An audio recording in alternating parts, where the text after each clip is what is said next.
ସରତ ଗଲା ବେଳେ 3 କିଲୋମିଟର ପରେ ଗୋଟେ ଜାଗା ଅଛି ନୂଆସାହି, ମୋ ଗାଁ ହଉଛି ସେଠି। ସେତେବେଳେ ଆମ ଗାଁରେ ଗୋଟେ ଲୋକ 30 ବର୍ଷ ଖଣ୍ଡେ ତଳେ, ସେତେବେଳେ ସେ କଟକରେ ଚାକିରି କରୁଥିଲା। ତା ନାଁ ହଉଛି ନଟ ବାରିକ, ନଟବର ବାରିକ। ମାନେ ସେ ଯୋଉ କଟକ ଚାକିରି କରେ, କଟକ ସେତେବେଳେ 30 ବର୍ଷ ତଳେ ଗାଁ ଲୋକଙ୍କୁ ଥରେ ଭାବନ୍ତୁ, ମାନେ ଲାଗିବ ଯେମିତି ଆଜିକା ଦିନରେ ୱାସିଂଟନ ଡିସି ଆମେରିକା। 30 ବର୍ଷ ତଳେ ଗାଁ ଲୋକଙ୍କ ପାଇଁ କଟକ।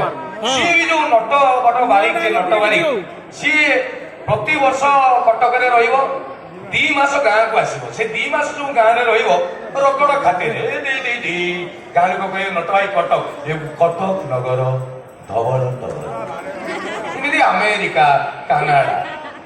ଲୋକ କହିବେ ଭାଇ କଟକ କେମିତି? 52 ବଜାର 53 ଗଳି। ତ ସବୁ ଥର ଯାଏ। ତାର ଗୋଟେ ଇଣ୍ଟରେଷ୍ଟିଂ ଗୁଣ ହଉଛି, କଟକ ବାଲିଯାତ୍ରା ପରେ ସେ ଗାଁକୁ ଯିବ, ବାଲିଯାତ୍ରା ମେଳାରେ ବୁଲିବ, କଣ ଗୋଟେ ଭଲ ଜିନିଷ ଦେଖିଲେ ଗାଁର ଲୋକଙ୍କୁ ନେଇକି ଦେଖେଇବ ଯେ ତମେ ଏମିତି ଦେଖେଇବ, ନୂଆ ଜିନିଷଟା ଦେଖ।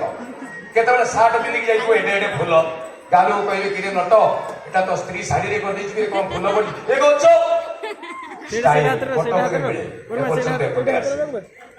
ପୁଣି କେତେବେଳେ ଯାଇଥିବ, ପାନିଆ ନେଇଥିବ ଛୁରୀ ଭଳିଆ, ଗାଁ ଲୋକ ଠିଆ ହେଇଥିବେ ତାଙ୍କ ଆଗରେ, ଗାଁ ଲୋକ କହିବେ ହେଟା କଣ?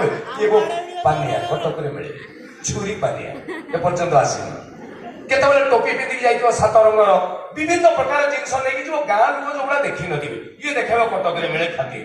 ତ ଏମିତି ଥରେ 30 ବର୍ଷ ତଳେ କଟକ ବାଲିଯାତ୍ରାରେ ବୁଲୁଛି, କହିଲା କଣ ଗୋଟେ ନୂଆ ଜିନିଷ ନବା ଦେଖିବା, ୟାକୁ ନେଇଯାଇଛି, ଇଏ ତ ନେଇଯାଇଛି, ଇଏ ତ ଦେଖିଦେଇଛୁ। ହଠାତ୍ ଗୋଟେ ଦୋକାନରେ ଦେଖିଲା ଛୋଟିଆ ଛୋଟିଆ ପେଣ୍ଟ ଗୁଡା ବିକ୍ରି ହଉଛି। କହିଲା ଏତେ ଛୋଟ ପେଣ୍ଟ କଣ ବେ, ଛୋଟ ପିଲା କି? ସେ ଯାଇ ଦୋକାନକୁ ପଚାରିଲା, ଭାଇ ଏଇ ଯୋଉ ପେଣ୍ଟ ଗୁଡା ଏଗୁଡା କଣ?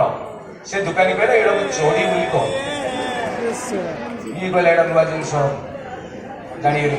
ଆରେ ଭାଇ ଏଗୁଡା ବଡ ପିନ୍ଧନ୍ତି ନା ସାନ? ସେ କହିଲା ନା ଏଗୁଡା ବଡ ପିନ୍ଧନ୍ତି। ବଡ ବଡ ଲୋକ କାହିଁକି ପିନ୍ଧିବେ? ସେ କହିଲା ଗୋଟେ ଅନ୍ଦରକା ମାମଲା, ଭିତରେ ପିନ୍ଧିଲେ ଟିକେ ଭଲ ଲାଗେ ଆଉ। କହିଲା ମାଲ ମିଳିଗଲା, ଗାଁ ଲୋକ ନେଇକି ଦେଖି ନାହାନ୍ତି ଆଉ। ଭାଇ ରେଟ୍ କେମିତି? ସେ କହିଲା ଡଜନ 5 ଟଙ୍କା, 12ଟାକୁ 5 ଟଙ୍କା। କହିଲା ନେ 5 ଟଙ୍କା, ଦେ 12ଟା। ନାଲିଆ, ହଳଦିଆ, ସବୁଜ, କଳା, ଧଳା, ନୀଳ, ଏମିତି କହି 12 ରଙ୍ଗର ଧରିକି ନାଇଟ୍ କୋଚ୍ ବସରେ ପଳେଇ ଆଇଲା ଆଉ। କପ୍ତି ବଜାର ଓହ୍ଲେଇକି 4:30 ବେଳେ କାହାକୁ ଡାକି ଦେଇଥିଲା, ସାଇକେଲରେ ପଳେଇଲା। ରାତି ଅନିଦ୍ରା ଶୋଇ ପଡିଛି, ସକାଳୁ 10:30 ଖଣ୍ଡେ ବେଳେ ଉଠିଲା, କହିଲା ଏବେ ଗାଁ ଲୋକଙ୍କୁ ଦେଖେଇଦବା ଆଉ। ହଠାତ୍ ତା ମୁଣ୍ଡରେ ଗୋଟେ ଟେନସନ ପଡିଲା, ଇରେ ଭାଇ ସାର୍ଟ ଦେଖେଇ ଦଉଥିଲା, ଟୋପି ଦେଖେଇ ଦଉଥିଲା, ପାନିଆ ଦେଖେଇ ଦଉଥିଲା, ଚୋରିଟାକୁ ଦେଖେଇବ କେମିତି? ତାପରେ ସେ ଗୋଟେ ବୁଦ୍ଧି କଲା। ମନେ ରଖିଥାନ୍ତି ଗୋଟେ କଥା, ବାରିକ ମାନେ ହଉଛନ୍ତି ଭାରି ଚାଲାକ। ସଂସ୍କୃତରେ ଗୋଟେ କଥା ଅଛି, ନରାଣା ନାପିତ ଧୂତ୍ୱା। ତ ଇଏ ବାରିକ କହିଲା ବୁଦ୍ଧି କରିଦବା ଆଉ, ଚୋରିଟା ପିନ୍ଧିକି ଉପରେ ମୁହଁ ସିଲେଇକି ଲୁଙ୍ଗି ପିନ୍ଧିଲା ନାହିଁ, ସାଉଥ ଭଳିଆ ଏମିତି ଖୁସି ହେଲା, ଯେମିତି ଗୋଡ କାଟୁନି ଏମିତି ମେଲା ହେଇଯିବ। ତାପରେ କହିଲା ରେଡି ହଉ, ଟର୍କିଷ୍ଟେ ପକେଇ ଗଲା ଜଳଖିଆ ଦୋକାନ, ଏପଟେ କଣ ବରା ସିଙ୍ଗିଡା ଖାଇଦେଲା। ଦେଖିଲା ଇଆଡିକି ଅଧିକା ଲୋକ ଅଛନ୍ତି, ଲୁଙ୍ଗି ଟେକିଲା, ମୁହଁ ପୋଛିଲା। ନଟିଆ ଏଟା କଣ ଚୋରି ଚୋରି କଟକରେ ମିଳେ, ପର୍ଯ୍ୟନ୍ତ ଆସିନି ଷ୍ଟାଇଲ। ପୁଣି ଗଲା ପାନ ଦୋକାନରେ, ପାନ ଖାଇଦେଲା। ଦେଖିଲା ଇଆଡିକି ଅଧିକା ଲୋକ ଅଛନ୍ତି, କହିଲା ଦେଖେଇଦବା। ଲୁଙ୍ଗି ଟେକିଲା, ଦେଖିଲା କେହି ଦେଖୁନାହାନ୍ତି, ତାମାନେ ଲୁଙ୍ଗି ପ୍ରପର ଉଠି ନାହିଁ। ଦେଖିଲା ଠିକ, ଓ ଆକାଶଟା କେତେ ନିର୍ମଳ। ଗାଁ ଲୋକ ନଟିଆ ଭିତରେ ହେଟା କଣ ହୁଏ? ଚୋରି ଚୋରି କଟକରେ ଏପର୍ଯ୍ୟନ୍ତ ଏପଟେ ଆସିନି। ଏମିତି ଗାଁରେ ଯୋଉଠି ଠିଆ ହେଲା ଲୁଙ୍ଗି ଟେକିଲା, ଚୋରି ଦେଖିଲା। ଆଉ 15 ଦିନ ଖଣ୍ଡେ ରହିଯାଇକି ତା ଶାଢୀ ବାହାଘର ଶ୍ୱଶୁର ଘରକୁ ଯାଇଛି। ଘର ବଡ ଭିଣେଇ ଭାରି ଖାତିର କାମ ଦାମ କରିକି, ଘରର ପ୍ରାୟ ବାହାଘର ବେଳେ ଦେଖିବେ ପିଇସା, ମାମୁଁ, ଭିଣେଇ ଏଗୁଡାକର କିଛି କାମ ନଥାଏ, ଖାଲି ମାମଲତି କରିବେ। ଦେଖିବେ ବାହାଘରରେ ଆପଣ ଗୋଟେ ଭଲ କରି ମାର୍କ କରିବେ ଯେ ବଡ ଭିଣେଇ ଦେଖିବେ ସେ ଠିଆ ହେଇଥିବ, ହଠାତ୍ ଏମିତି ଯିବ, ଆପଣ କହିବେ ବଡ କାମଟେ, ହଠାତ୍ କିଏ ଗୋଟେ ବସିଥିବ, ତୁ ଏଠି ବସଛୁ ସେପଟେ। ସେ କହିଲା ଭାଇ ମତେ କେହି କିଛି, ଯାହା ଦେଖିବୁ ପୁଣି ସେଠି ଠିଆ ହବ, ପୁଣି 3 ମିନିଟ୍ ପରେ ଆପଣ ଯିଏ ବି ଦେଖିବେ ସେ ଭାବିବେ ସବୁଠାରୁ ବ୍ୟସ୍ତ, କିଛି କାମ ନାହିଁ। ତ ସେଇଭଳିଆ ଇଏ ବଡ ଭିଣେଇ ଯେ ଟିକେ କାମ ଦାମ କରି ଧାଁ ଦପଡ଼ କରି ଥକି ଯାଇଛି। 12ଟା ଖଣ୍ଡେ ବେଳେ କହିଲା ତ ବର ତ ଆସିବ, 7ଟା ବେଳକୁ ଟିକେ ଶୋଇ ପଡିବା ଆଉ କହିକି ଗାଁ ଗହଳି ସିଷ୍ଟମ ଚଢି ଖୋଲିକି ରଖିଦେଲା, ଲୁଙ୍ଗି ପିନ୍ଧିକି ଶୋଇଛି।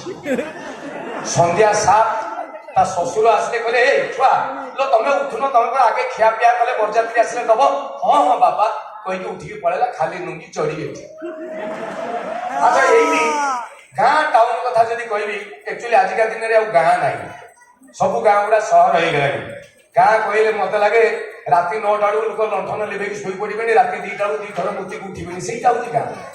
ଗାଁରେ ଯଦି ଗୋଟେ କାର ପଶିଗଲା 30 ଖଣ୍ଡେ ଛୁଆ ଧାଇଁଥିବେ ଏଇନ କାର ଆସିଛି ଆଉ କାର ସୁଖ କାହିଁ ସମସ୍ତଙ୍କ ଘର ଆଗରେ ଗୋଟେ ଦିଟା କାର ଗୋଟେ ଟିଭି ଚାଲୁଥିଲା ରାମାୟଣ ଗାଁ ଯାକ ଲୋକ ଯାଇ ଗୋଟେ ଟିଭିରେ ଦେଖୁଥିଲେ ଆମେ ସମସ୍ତେ ପକେଟରେ ଗୋଟେ ଗୋଟେ ଟିଭି ଧରିକି ବୁଲୁଛନ୍ତି ଗାଁ ହଜିଗଲା ତ ଗାଁରେ ଯୋଉ 30 ବର୍ଷ ତଳର ସିଷ୍ଟମରେ ଏବେକା ଦିନରେ ବି ଗୋଟେ କହିବି ଇଏ ଯୋଉ ନଟବାରିକ ଖାଇବା ନେଇକି ଗଲା ଗାଁ ଭୋଜି ଆଜିକା ଦିନରେ ସହର ଭୋଜି ଆମେ ଯୋଉଗୁଡା ଯୋଉ ଖାଉଛେ ଗୋଟେ ଗୋଟେ ସିନିୟର ଗୋଟେ 80-82 ବର୍ଷର ବୁଢାକୁ ଡାକିକି କୁହନ୍ତୁ ଯା ଆଜିକା ଦିନରେ ଭୋଜି ଖାଇବା ଲାଗି ସେ କହିବ ମରିଯିବ ପଛେ ଖାଇବିନି ଶଳା ମାଗିକି ଭିକାରୀ ଭଳିଆ ଖାଇବି ପ୍ଲେଟ ଧରିକି ଭାତ ଦେ ଧଳା ଶାଗ ଲାଗିବ ଟିକେ ଡାଲି ଦେ ଚିକେନ ଆଉ ଗୋଟେ ପିସି ଦେ ତା ବାବୁ କହିଛି 2 ପିସରୁ ଅଧିକା ଦବୁ ଗାଁ ଲୋକ ଦେ ହିଁ ଖାଇବେ ନା ପେଟ୍ରୋମାକ୍ସ ଲାଇଟ୍ ପଡିଥିବ ନହେଲେ ହାଲୋଜିନ ପଡିଥିବ ହାଲି ଲମ୍ବା ପେଟ ବାଡେଇକି ଖାଇବେ ଇଏ ଯୋଉ ନଟବାରିକ ଗଲା ବସିଗଲା ଖାଇଦେଲା ଖାଇସାରିକି ମୁହଁ ଧୋଉଛି ସେଇପଟେ ଲେଡିଜ ବେଞ୍ଚ ବସିଗଲେ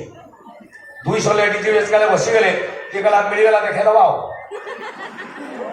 ମୁହଁ ପୁଛିଲା ଲୁଙ୍ଗିରେ ଚୋରି ଘରେ ଲେଡିଜ ବେଞ୍ଚ ବସିଛନ୍ତି ଦେଖିକି ପୁଛିଲା ଆଚ୍ଛା ଝିଅ ଗୁଡା ଫାଷ୍ଟ ଉଠିକି ଧାଇଁଲେ ବୋହୁ ଗୁଡା ଚୁମୁଟା ଚୁମୁଛନ୍ତି ଆମେ ପହଲ କିଏ ନନାକୁ ଏମିତି କଣ ହଉଛନ୍ତି ଇଏ ନଟ ଟେନସନ ମତେ କାହିଁକି ପଚାରୁନାହାନ୍ତି ସିଏ ଭାବୁଛି ବୋଧେ ଦେଖାଯାଉ ନାହିଁ ତେଣୁ ସିଏ ଆହୁରି ବାକିଲା ଓ ଆକାଶ ତ ପୁରା କ୍ଲିୟର ଆରେ କିଏ ଗୋଟେ କୁହଲେ ସାରା ଘର ବଡ ଭିଡିଟା ଏମିତି ହଉଛି ସମସ୍ତେ ତାଙ୍କର ଗୋଟେ ଆଈ ହିସାବରେ ହବ କହିଲେ ଯୋ ଆଈ ତୁ ଯାଉନୁ କହିବୁ ଇଏ ନଟ ଭାଇ ଏମିତି କଣ ହଉଛି ଆଈ ଆସିଲା ବେଳକୁ ନଟ ପୁଛୁଛି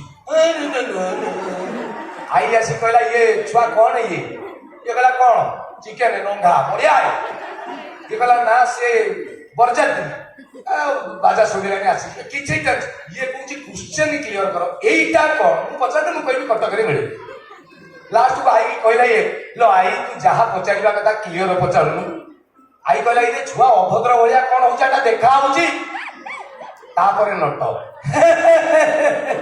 ତୁ ଆଈ ମଣିଷ ହବୁନି लो ଇଏ ଗୋଟେ ଦେଖୁଛୁ ଘରେ ପରେ ଆଉ 11ଟା ଅଛି